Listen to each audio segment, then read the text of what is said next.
জুলাই সনদের বাস্তবায়ন প্রক্রিয়ার অংশ হিসেবে সেটি গণভোটের আদেশ জারি করতে হবে এবং আদেশ অবশ্যই সেটি ডক্টর মোহাম্মদ ইউনূস জারি করতে হবে, যে আমাদের সাংগঠনিক বিস্তার এবং আমাদের সংগঠনকে সুসংহত করার জন্য আমাদের সংগঠনকে দুই ভাগে, এনসিপি দুই ভাগে সাংগঠনিক কার্যক্রম পরিচালনা করে উত্তরাঞ্চল এবং দক্ষিণাঞ্চল, এবং উত্তরাঞ্চলের ইতিমধ্যে শেষ হয়ে গিয়েছে সাংগঠনিক সফর, আর দক্ষিণাঞ্চলে আমার আজকে বরিশাল শেষ হবে।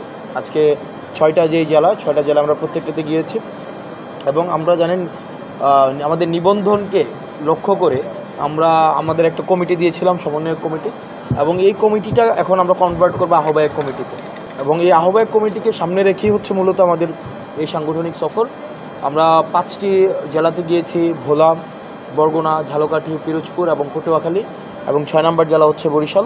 সাংগঠনিকভাবে আমরা সন্তোষজনক, কিছু কিছু জায়গায় আমাদের সাংগঠনিক সীমাবদ্ধতা রয়েছে, আমরা সেগুলো কাটিয়ে ওঠার চেষ্টা করছি এবং সীমাবদ্ধতা অনুযায়ী কী পদক্ষেপ নেওয়া প্রয়োজন আমরা পরামর্শ দিয়ে এসেছি, এবং আমাদের নেতাকর্মীর সাথে আমরা খোলামেলা আলোচনা করেছি। তাদের যে প্রত্যাশা, তাদের প্রাপ্তি, সেটার মধ্যে যে আনুপাতিক গুরুত্ব, সেটাকে কীভাবে গুছিয়ে নিয়ে আসা যায় সেটা নিয়ে আমরা কথা বলেছি, আলোচনা করেছি। তাদের থেকেও আমরা পরামর্শ নিয়েছি। সেই অনুযায়ী হচ্ছে আমাদের কর্মসূচি নির্ধারণ, আমাদের সাংগঠনিক নীতি নির্ধারণ আমরা করব।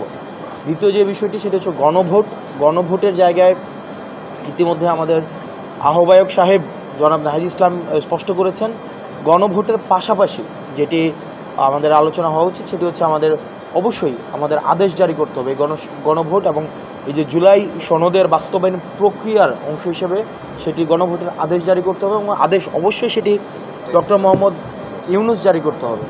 এখন এই গণভোটের আদেশ যদি এটা চুপ্পুর কাছ থেকে নিতে হয়, তাহলে সেটি হচ্ছে এই বিপ্লবের কফিনের শেষ পেরেক। এটা আমাদের জনাব নাহিদ ইসলাম বারবার করে পুনরাবৃত্তি করেছেন, আমরাও বারবার করে পুনরাবৃত্তি করেছি।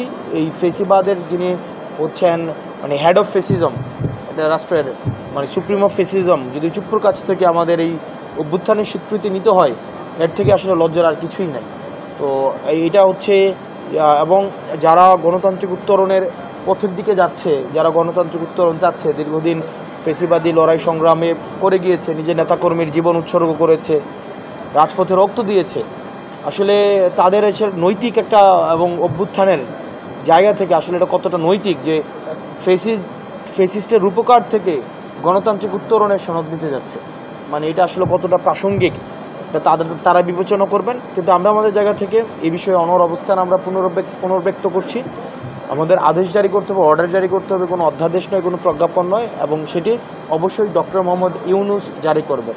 এখন ডক্টর মোহাম্মদ ইউনূস জারি করবেন এই অভ্যুত্থান পরবর্তীতে এই গভর্নমেন্ট যে ম্যান্ডেটে গঠিত হয়েছে, যে ম্যান্ডেটের কারণে এই গভর্নমেন্ট নির্বাচন আয়োজন করবেন, যে ম্যান্ডেট, সেই ঠিক একই ম্যান্ডেটের কারণেই কিন্তু আপনার অর্ডার দিবেন।